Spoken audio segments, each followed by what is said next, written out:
if you want to change the world, start off by making your bed. If you make your bed every morning, you will have accomplished the first task of the day. It will give you a small sense of pride, and it will encourage you to do another task, and another, and another. And by the end of the day, that one task completed will have turned into many tasks completed.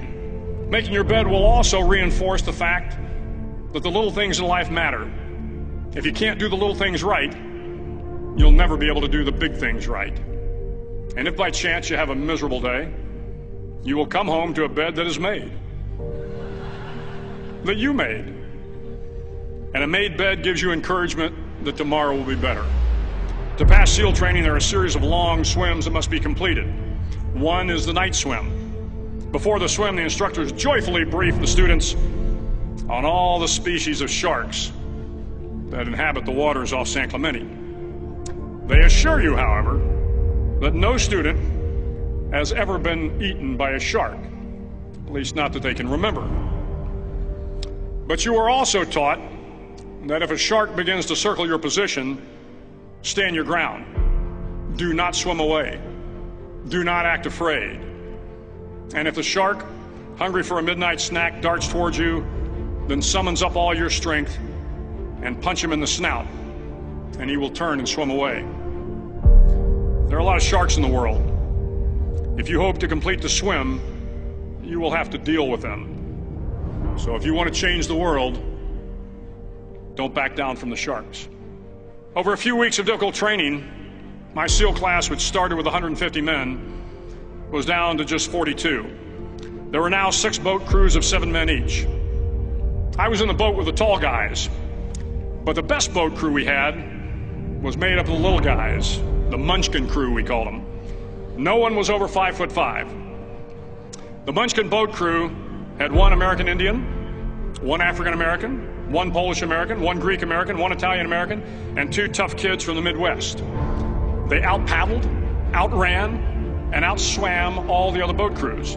The big men in the other boat crews would always make good-natured fun of the tiny little flippers the Munchkins put on their tiny little feet prior to every swim. But somehow these little guys from every corner of the nation and the world always had the last laugh, swimming faster than everyone and reaching the shore long before the rest of us. SEAL training was a great equalizer. Nothing mattered but your will to succeed, not your color, not your ethnic background, not your education, not your social status. If you want to change the world, measure a person by the size of their heart, not by the size of their flippers. The 9th week of training is referred to as Hell Week. It is 6 days of no sleep, constant physical and mental harassment, and 1 special day at the Mud Flats.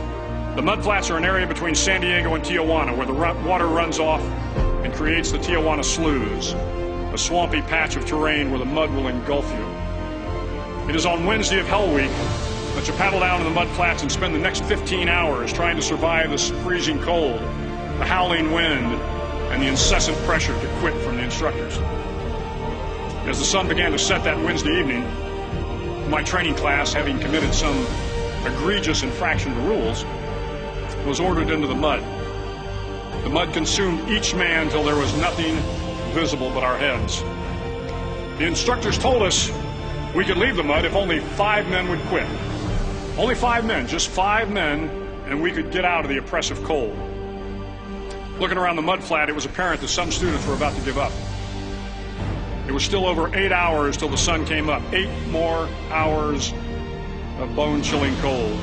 The chattering teeth and the shivering moans of the trainees were so loud, it was hard to hear anything. And then one voice began to echo through the night. One voice raised in song. The song was terribly out of tune, but sung with great enthusiasm. One voice became 2, and 2 became 3, and before long, everyone in the class was singing. The instructors threatened us with more time in the mud if we kept up the singing, but the singing persisted, and somehow the mud seemed a little warmer, and the wind a little tamer, and the dawn not so far away. If I have learned anything in my time traveling the world, it is the power of hope.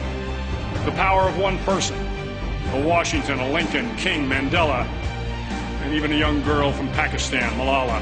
One person can change the world by giving people hope. So if you want to change the world, start each day with a task completed.